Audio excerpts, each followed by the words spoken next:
ঈদের নামাজ পড়িয়া একটা যুবক কবরের কিনারায় হাউমাউ করে কান্না করে। ও যুবক ভাই, তুমি ঈদের নামাজ পড়েছো, এখন আনন্দ বাড়ি বাড়ি যাবে, তুমি কবরের কিনারায় দাঁড়ায় কান্না করো কেন?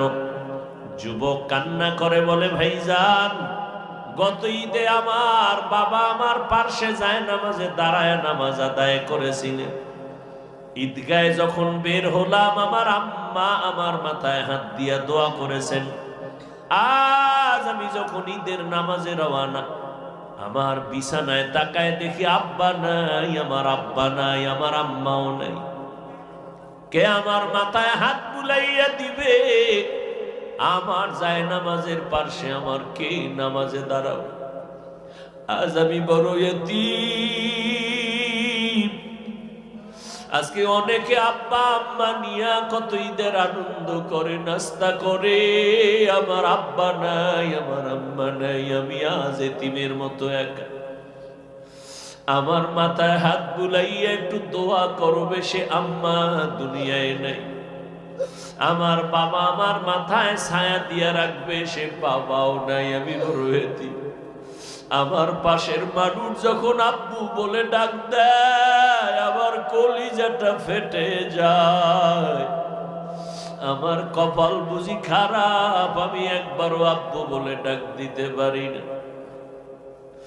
আমার পার্শ্বে যখন সন্তান আম্মু বলে ডাক দেয়, আমার কলিজা ভেঙে যায়। আমি কাকে আম্মু বলে ডাকবো?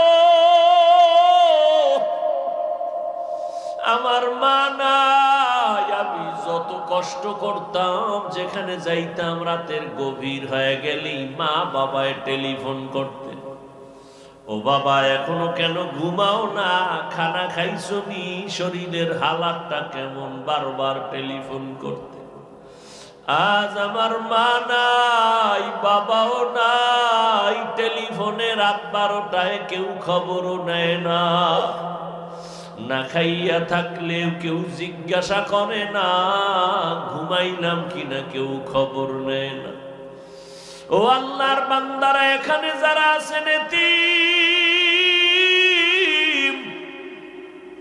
মা নাই, বাবা নাই, বড় আশা হয়। এই রমজান বড় দামি একটা মাস, কবরের আযাব বন্ধ, জাহান্নামের দরজাগুলো বন্ধ।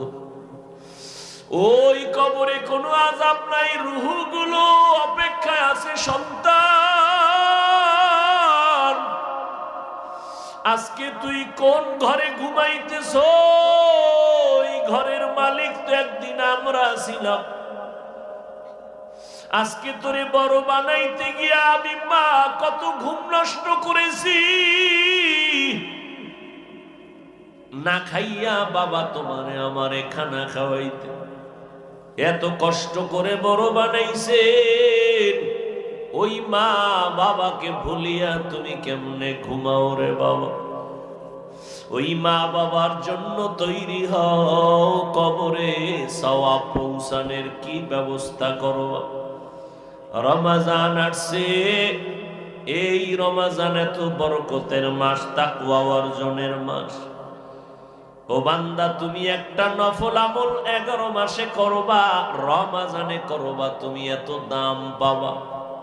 একটা নফল অন্য মাসে করো, রমজানে করবা, ফরজের সমান সওয়াব হয়ে যাবে। অন্য মাসে একটা ফরজ আমল করবা, রমজানে করলে 70টা ফরজের সওয়াব জমা হয়ে যাবে। আমার মায়ার নবী দুর্বল, অন্য নবীর উম্মতের হায়াত অনেক বেশি, তারা বেশি নেক আমল করেছেন। আমার